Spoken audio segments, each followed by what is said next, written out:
क्या एक प्रतिष्ठित कॉर्पोरेट दफ्तर की चमक के पीछे ऐसा काला सच भी छिपा हो सकता है जिसकी डरावनी परतें जानकर इंसानियत पर से भरोसा उठ जाए। लेकिन नासिक स्थित टीसीएस कार्यालय में ऐसा ही कुछ हुआ और उससे जुड़े यौन उत्पीड़न और जबरन धर्मांतरण मामले में अब अदालत से बड़ा अपडेट आया है। मुख्य आरोपी निदा खान को जमानत मिल गई है, लेकिन सह आरोपी दानिश शेख को अदालत ने राहत देने से इनकार कर दिया है। क्या है पूरा मामला, जानेंगे इस रिपोर्ट में।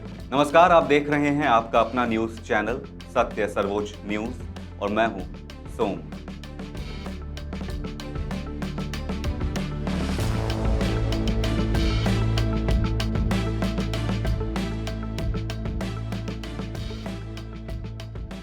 महाराष्ट्र के नासिक स्थित टाटा कंसल्टेंसी सर्विसेज यानी टीसीएस से जुड़े यौन उत्पीड़न और जबरन धर्मांतरण मामले में अदालत ने बड़ा फैसला सुनाया है। करीब 2 महीने पहले गिरफ्तार की गई टीसीएस कर्मचारी निदा खान को कोर्ट ने जमानत दे दी है। वहीं सह आरोपी दानिश शेख को अदालत से कोई राहत नहीं मिली है। इसी मामले के तीसरे आरोपी तौसीफ अख्तर को भी जमानत मिल गई है। नासिक रोड कोर्ट के अतिरिक्त सत्र न्यायाधीश केजी जोशी ने दानिश शेख की जमानत याचिका खारिज करते हुए कहा कि उसके खिलाफ लगाए गए आरोप बेहद गंभीर प्रकृति के हैं। अदालत ने यह भी माना कि अगर उसे जमानत दी जाती है तो सबूतों से छेड़छाड़, गवाहों को प्रभावित करने, उन्हें डराने धमकाने या भावनात्मक रूप से ब्लैकमेल करने की आशंका से इनकार नहीं किया जा सकता। दूसरी ओर निदा खान की ओर से अदालत में उसकी गर्भावस्था का हवाला देते हुए जमानत की मांग की गई थी। कोर्ट ने इसी आधार पर उसे राहत तो दे दी है, लेकिन इस फैसले का विस्तृत आदेश अभी सार्वजनिक नहीं हुआ है। गौरतलब है कि मामला तब सामने आया था जब टीसीएस की जूनियर महिला कर्मचारियों की शिकायत के बाद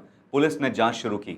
जांच शुरू होने के बाद निदा खान करीब 25 दिनों तक फरार रही थी। इसके बाद 7 मई को पुलिस की विभिन्न एजेंसियों के संयुक्त अभियान में उसे छत्रपति संभाजी के नारेगांव स्थित एक किराए के फ्लैट से गिरफ्तार किया गया था। इस पूरे मामले में आरोप है कि हिंदू महिला कर्मचारियों पर धार्मिक दबाव बनाया गया, जबरन नमाज पढ़ने के लिए कहा गया और धर्म परिवर्तन के लिए मानसिक दबाव डाला गया।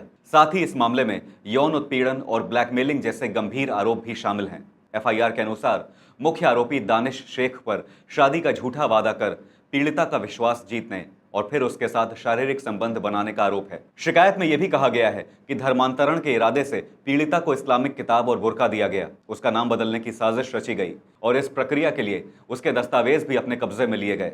एफआईआर में यह भी आरोप है कि दानिश शेख, तौसीफ अख्तर और निदा खान ने हिंदू देवी देवताओं के खिलाफ आपत्तिजनक टिप्पणियां कर शिकायतकर्ता की धार्मिक भावनाओं को आहत किया। पीड़िता का आरोप है कि उसे मलेशिया में इमरान नाम के एक व्यक्ति के पास भेजने की भी योजना बनाई जा रही थी। चूंकि शिकायतकर्ता दलित समुदाय से है, इसलिए आरोपियों पर अनुसूचित जाति एवं अनुसूचित जनजाति अत्याचार निवारण अधिनियम की धाराएं भी लगाई गई हैं। आरोप है कि उसके खिलाफ जाति सूचक शब्दों का इस्तेमाल किया गया और उसका अपमान किया गया।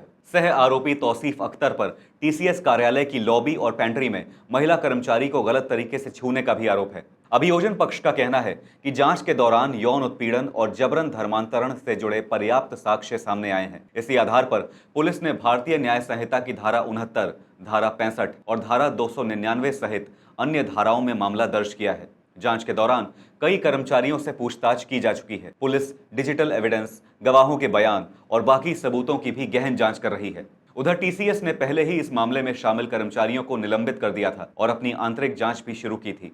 कंपनी ने स्पष्ट किया है कि वो किसी भी प्रकार के दुराचार के प्रति जीरो टॉलरेंस की नीति अपनाती है और जांच एजेंसियों के साथ पूरा सहयोग कर रही है। फिलहाल इस पूरे मामले की जांच विशेष जांच दल यानी एसआईटी कर रही है। महत्वपूर्ण बात यह है कि अदालत ने अभी केवल जमानत पर फैसला दिया है। मामले का ट्रायल अभी बाकी है और आरोपों की अंतिम सत्यता का निर्धारण न्यायिक प्रक्रिया पूरी होने के बाद ही होगा। आपकी इस मामले पर क्या राय है, हमें जरूर बताइएगा। फिलहाल इस खबर पर इतना ही। देश और दुनिया की बड़ी और अहम खबरों के लिए बने रहिए सत्य सर्वोच्च के साथ। लाइक, कमेंट और शेयर करना ना भूलें। अपना ध्यान रखें। धन्यवाद। जय हिंद।